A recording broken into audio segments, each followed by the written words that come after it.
Sometimes you can be super careful with feathering in your bleach when you're highlighting, but you still get that harsh line of the bleach and your natural color. I'm gonna show you how to blur that line seamlessly. Let's do it.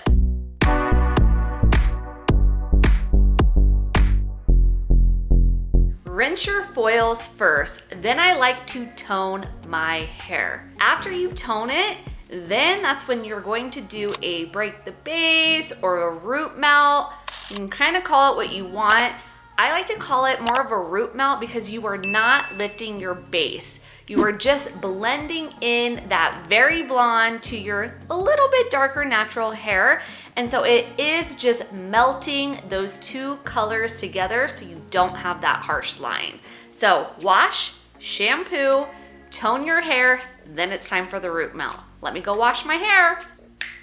Okay, we are washed, we are toned. Now let's soften this line of demarcation.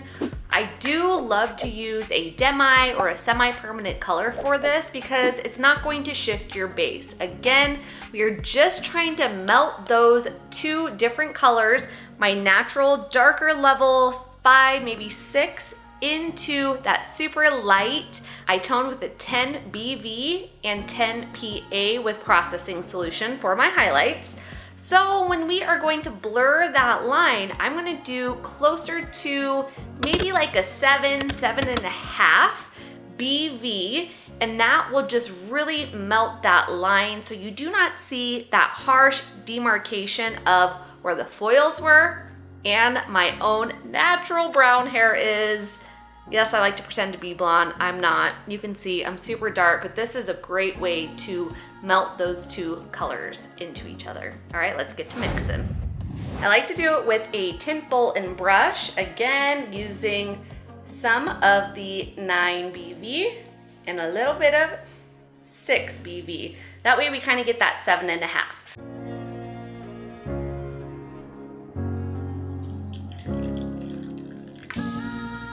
Typically you do this at the shampoo bowl. Your hair can be damp. You don't want it to be soaking wet, but damp is good. I like to use the tint brush and bowl because you have just kind of more precise application versus if you're just going to use, say, a tint bottle. So this way you can get it just right where you want it. We are putting it on our scalp where that dark hair is, and we are just barely pulling it right over the line of where our foils were. This is not going to sit on for very long, maybe 5 minutes, just enough so it shifts it just a tiny bit. So you do want to work fast. I just did a partial where I did kind of this front piece and a few foils back, so it's not going to take long for me to apply. Let's do it. Now you process it for another 2 to 3 minutes, shampoo, rinse, and then I'm going to show you these amazing, well-blended results.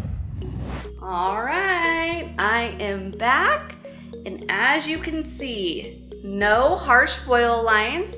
I'm still very, very bright blonde, but I just have a slight melt of those colors. So my brown is now softened by that 7.5 BV into that very bright blonde.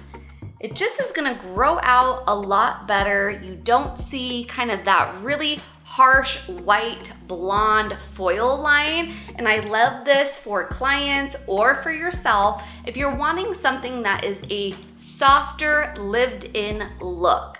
I like to call this more of a root melt versus a break the base because we are melting colors together, so it has a really nice transition from your very dark brown to more of a medium light brown into that very blonde hair.